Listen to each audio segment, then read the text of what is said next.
Hey, what's good with the YouTube, man? It's your boy Rojo with the Convict's Perspective. Once again, we have the brother right here.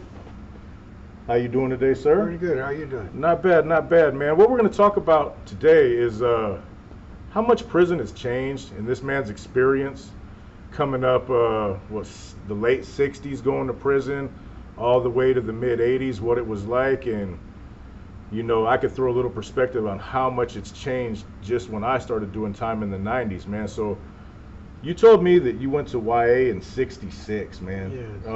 Where did you go and why did you go there, for how long? I ended up in 66. I went to a little bit before that, in 63 I went to Preston. Okay. I went to Preston twice. Once in 63 and once at the latter part of 64. And I got out of both of them, And, as I was still on parole from Preston, I got arrested again, for armed robbery and kidnapping, Mm. And they sent me, because I was still in YA, they sent me to Ontario for YTS, Youth Training School. you know, and while I was in Ontario, things happened, and I decided to, back up to homies, and all three of us got transferred to DVI. Yeah, that was back when DVI was basically for the people who were getting into the wrecks in the YA, right? Yeah. Right. And You were still considered YA, though. yes. You weren't considered CDC, though. No. Got YA. you. And I graduated CDC. Yeah. But the thing with Tracy DVI is most definitely the worst prison I've ever been in. It is the worst time in my life, of doing time. As far as violence, or as far as violence, it was rocking and rolling, like the legend has it, it was rocking and rolling back then. You were there. Legend was not lying. I was locked up in F wing back then, '66. This officer, Figueroa, let me out to take a shower. And because I was running with the guys from the south side, there was a little tension there. And I came out of, I trust the guard. I come out of my cell, and he told me to close my door. I closed my door, and I had my shower shoes, my soap, and my towels and my boxers. I'm walking towards the shower, and then I see two guys walk out of the shower fully clothed. And I told myself, oh man, You seen it, yeah. Well, there's two things I could have done. I could have run, or I could have tried to stop it, which I tried to do. And they hit me with bed springs. And that was an experience. They hit me, pop, and then they threw me off the tier. This wasn't very far, They threw me off the tier. It hurt, it hurt, And they tried to take me to court for starting something, They tried to say you were the aggressor? Yes, and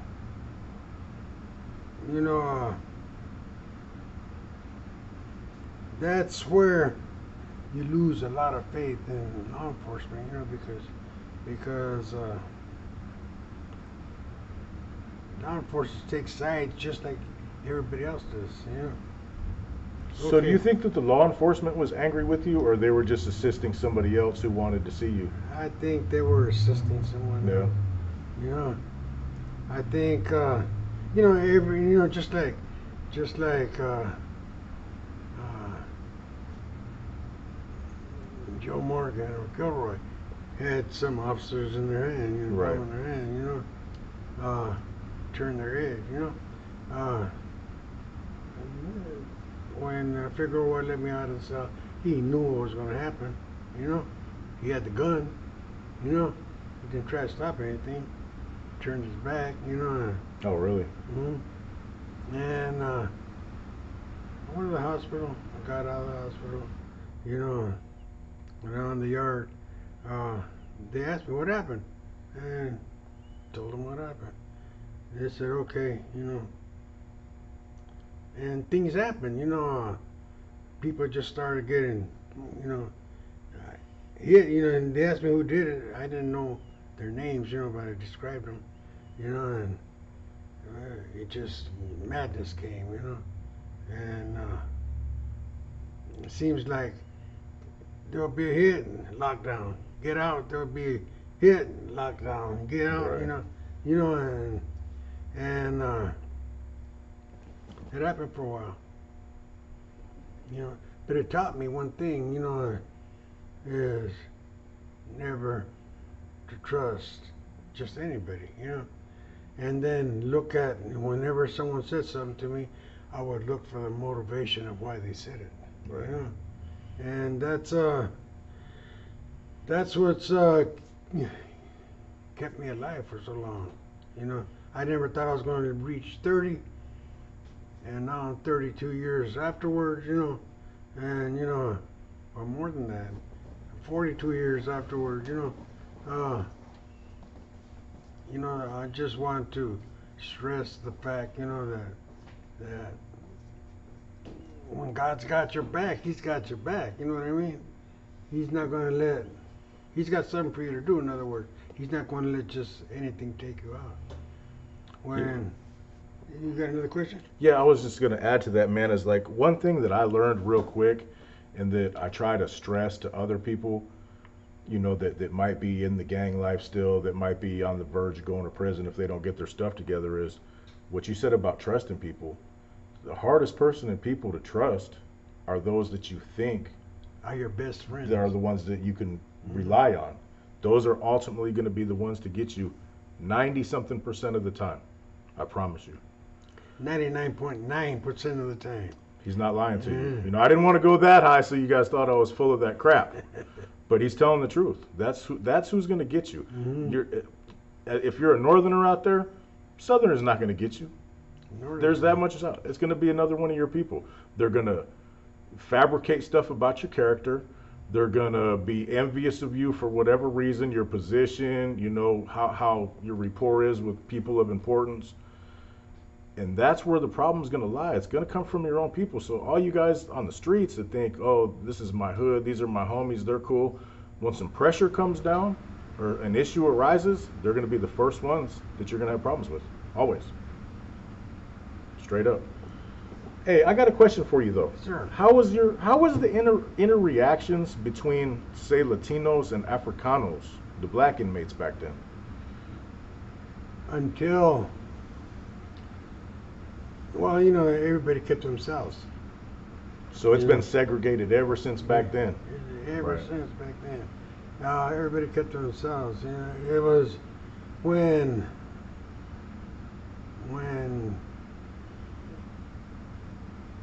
the black people decided to make a gang for themselves. Well, the Latino gangs, started a lot of stuff, and a lot of people, they joined gangs for protection. And I remember when Yogi, guy wasn't even black, man. He was from, I don't remember the name of the country in a minute. Oh, down on the other side of Mexico. Honduras, El Salvador, Panama, No, Belize. I'll remember it in a minute. Hey, Flacco, where's Yogi originally from? What country? Do you know? Yogi Pinnell? You know, I'm not too sure. He's South American, I believe. Yeah. I think he's right. Anyway, yeah. So what happened with him? He started up the Black Gorilla, you know, and I've had a few interactions with him, but he was mostly real quiet, real respectful. Were the interactions positive or negative? Yeah, positive. Positive. I had a few interactions with him. He was mostly quiet, at the time when I was locked up. Right there was him. There was Snake from the Aryan Brotherhood. There was Willie Boy. There was what's the other one? Daharibu, something like that. Daharu from the Black Gorilla, and me. Okay. Yeah. And then a few guys from the Amen. And I want to talk a little bit about how I came to the Lord. Yeah, for sure, for sure. Okay. My grandma used to take me to church a lot when I was a kid, and then when I turned of age, I left my grandma's house and I went back to the barrios in Long Beach, look where I ended up. But while I was in prison, the Lord had me pick up the Bible, and I read the Bible a few times, and the parts that I couldn't understand, He'll make me read it over and over and over. And there's still parts I can't understand, but the thing is that He had me start studying. One day, and this is what made me really start seeking the Lord. One day, homie was getting stabbed. Behind the walls? Yeah. He was getting stabbed. And it looked like he was the aggressor, but he was the victim, And the guard grabbed homie to pull him out of the way, and the guy kept on stabbing him, And me and two other guys jumped up to help, and you know what happens when you get blood on you. Well, they got the aggressor. We locked him up, because I had blood on me. They said I was one of the aggressors, And I had just a little bit of time before I was supposed to be released. And I went to court. And because of my past record, the judge in Sacramento said life without possibility of parole. My heart fell. I felt like crying. I felt like dying. I felt like all that, but I couldn't show weakness, because it would have been, So I got back to the prison, and I started just to say, heck with it, I'm just gonna go for broke, And Yogi and this one guy, I can't remember his name, they asked me for my court papers, court transcript, and I just say, what's going to matter anyway, I'm here for, if anything happens, it's going to happen. And I gave him I just passed him over. And I was feeling bad, I was having trouble sleeping because I wasn't ever going to get out again. And I used to have a real hard time praying, because God doesn't listen to you. You know, he listens to certain people. You know, and that was my mentality back then. And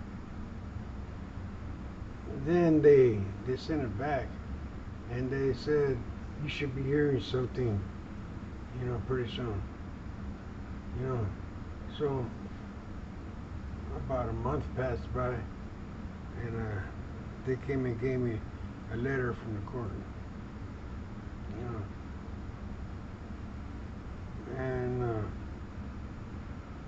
so I said it out loud. You know, because what are they going to do? You know, I'm doing life without. It didn't matter if they killed me. So I said, hey, Yogi, you know, and he said, what? I said, I got this letter, man, you know, and he said, pass it over, let me see. People were listening, you know, passed it down, and he passed it back. He said, congratulations. You know, I didn't know what it meant. And, you know, and I said, congratulations for what? He said, they overturned it, you know, they overturned it. Because I already had a out date, you know. It's just that the judge gave me more time. So this other side is they called me, said, Longo, what happened? I said, I'm getting out. And they said, Kyovo, you know, and congratulated me, you know. They never told me anything about that, you know. You weren't actively trying to appeal it or nothing? It was something that was totally done on that side? Yeah. Wow, that's true. Hmm? No. Since then, I've been following the Lord, you know. I got out and I got in a church men's home, Amazing Grace men's home, you know, and it didn't work out, you know. Then I started going to Amazing Grace, you know, and you know, the pastor had a little episode where he fell, you know, and he never got up again, you know. And I kind of like took over running the church, helping. My sister was married to him. She's the pastor, you know, so helping out, you know. And did that for a few years. And then the Lord put it in my heart to come and open a church over here in the valley. So I came to Turlock, and I planted a church right there in Turlock, and pastored it for about 10 years. And then, like I said a little earlier, you know, I had to close it down because they were fighting over a pot of beans, you know. And it went like that. It was pretty good. And then after I closed it down, I could not find a church. I went to Manteca, I went to CWC, I went to Crossroads, I went to, you know, churches in Turlock. I couldn't find a church that was compared to the churches that I came out of, you know.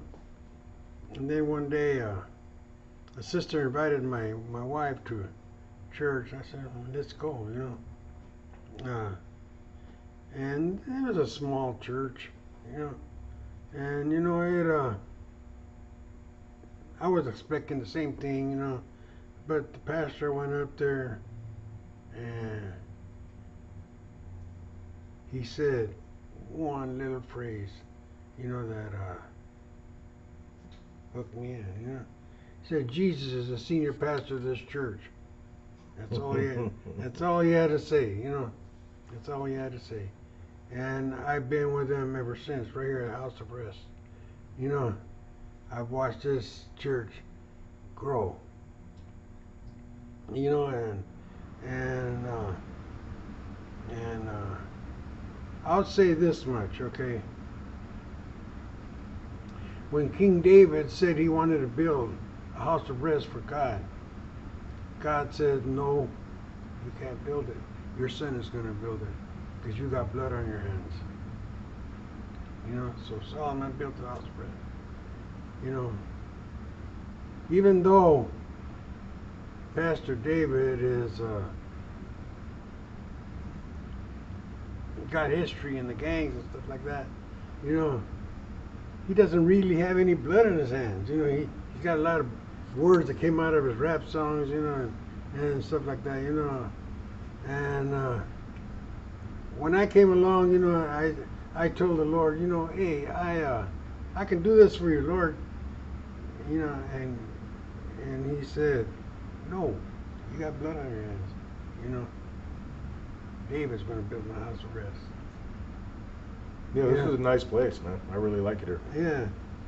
So the atmosphere is just peaceful. yeah, He told David, no, his son was going to build a house of rest.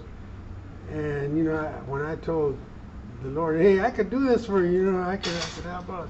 He said, no, David's going to do it. So I've been following, and faithfully following the pastor, helping him with the church right here. I've been faithfully discipling and fellowshipping with the congregation right here. Trying to help the people grow in the Lord. And what else can I say? You got another question? How long has this church been here in this particular location? In this particular location, what, a year and a half, 2 years, huh? It started in 2012 and it moved, but it came Yeah, back, but right here in this location. this last year. Yeah, this is a nice building, man. Yeah. For those of you guys that know, House of Rest out here in Modesto, California, it's really nice, man. This gentleman right here, Pastor David, great congregation. Maybe stop by and check it out. Pastor David is my pastor. Yes, Pastor sir. Al. Yep. But the thing is, 1231 7th Street, Sunday mornings at 10 o'clock, you're welcome. I'll tell you one thing. I've been in and through the life, but I never really recognized life until I received the Lord. And it was only through the Lord that I have been able to get this far. And I can tell you right now, there's no other thing. Those of you that are doing drugs, Scripture says, be not drunk in excess with wine, but be filled with the Spirit. And be filled with the Spirit. The Spirit can get you drunker than anything you've ever been drunk on. The Spirit will get you more loaded than anything you've ever been loaded on. The Spirit likes to dance. You like to dance. The Spirit loves to party. The Spirit loves to help. The Spirit likes to be with you. So, what you waiting for? Yeah, ain't nobody but this gentleman, Pastor David. They're gonna keep it 100% real with you guys. No matter what, they're gonna be honest and straightforward and share their experiences. And they got some experiences to share. And you see where they came from. You see where they are now. Anybody can do it. That's right. If you did it for me, he can do it for you. No doubt, 100%. Either one of you gentlemen have any questions for him at all at this point? Good. All right, YouTube, that'll end this one. We appreciate you. Appreciate you, sir. Thank you. And we'll get back to you again soon.